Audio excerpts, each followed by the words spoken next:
Halo, selamat malam dan selamat datang di TNM episode malam minggu. Assalamualaikum Bang Andri. Waalaikumsalam warahmatullahi wabarakatuh. Oke. Perkenalkan, nama gue Riva. Dan seluruh tokoh di cerita gue ini udah disamarkan karena ini cerita menyangkut perusahaan tempat gue kerja.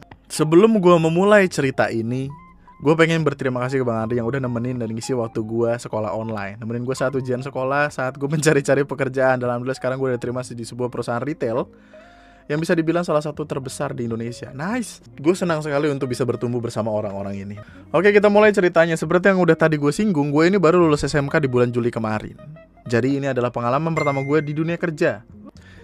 Dan gue udah dapat pengalaman yang sangat wadidaw dengan partner se-batch gue ini. Sebut aja dia Agus. Dari awal gue dan anak-anak batch gue baru diterima interview dan masuk ke sebuah grup WhatsApp untuk melanjutkan ke tahap OJT, on join training. Si Agus ini adalah tipikal yang sangat aktif di grup WA dan cari muka ke senior-senior. Mungkin karena dia backgroundnya sudah pernah bekerja di bidang yang sama selama 7 tahun.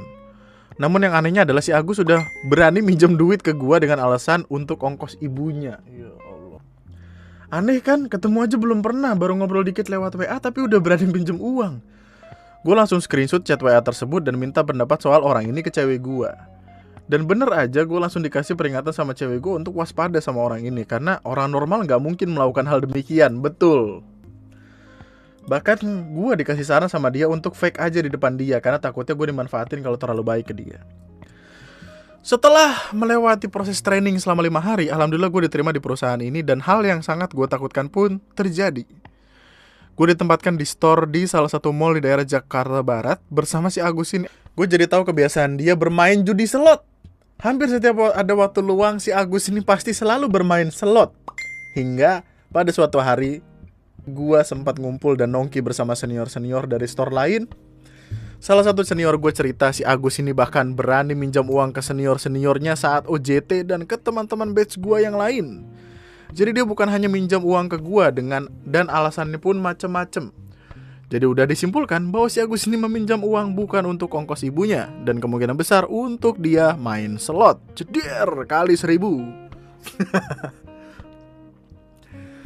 Si Agus selalu cerita ke teman-teman di toko dia, termasuk ke gua dan atasan gua, bahwa dia di PHK perusahaan lamanya dan harus membiayai adiknya kuliah, jadi ekonominya sedang trouble. Padahal kalau kata gue mah, udah tahu lu miskin, ngapain main slot? Ya, udah miskin, makin miskin.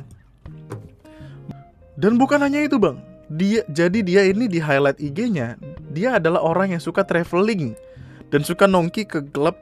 Salah satunya di Sayap Suci. Sayap Suci, tapi tidak jualan sayap, melainkan jualan suci. Gue kaget dong. Gue aja cuma nongkrong di angkringan yang bawa duit 50.000 aja udah kenyang banget. Dan dia nongkrong di klub, ngedugem. Di situ gue langsung mikir kalau gue dimintain duit sama orang yang jauh lebih kaya dari gue.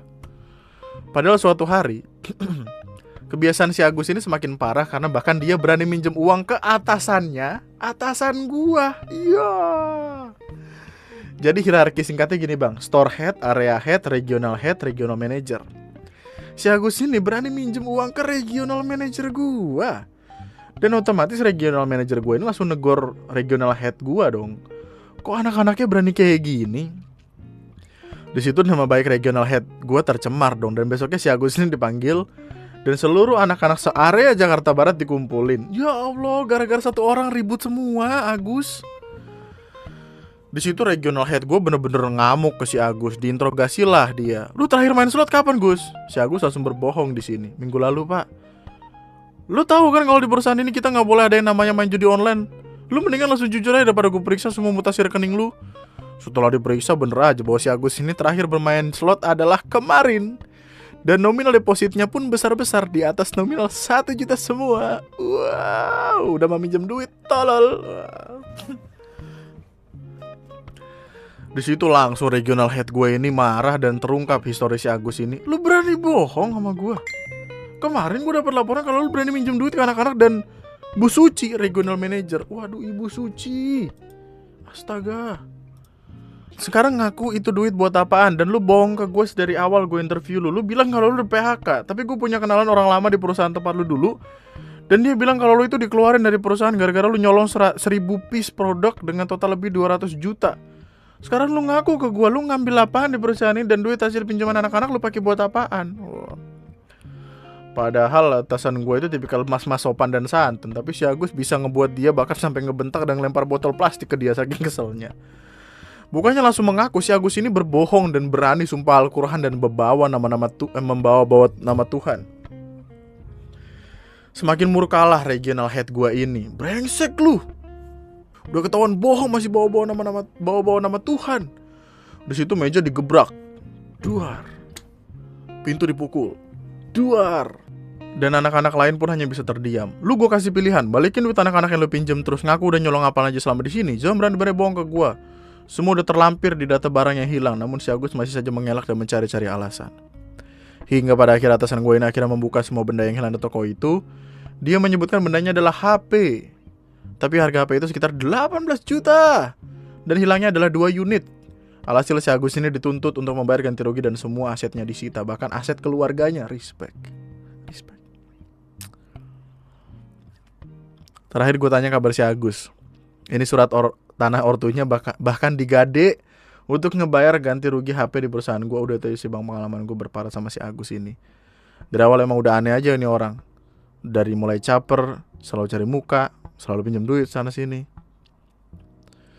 Terima kasih juga sudah dibaca. Mohon maaf jika kepanjangan. Terima kasih Bang Ari sudah menemani masa nganggur gue dan doakan gue. Mudah-mudahan gue betah di sini soalnya pengalaman pertama gue kerja. Wassalamualaikum. Waalaikumsalam warahmatullahi wabarakatuh. Semoga aman terkendali kerjaan lu. Terima kasih lu udah nemenin waktu luang malam hari ini.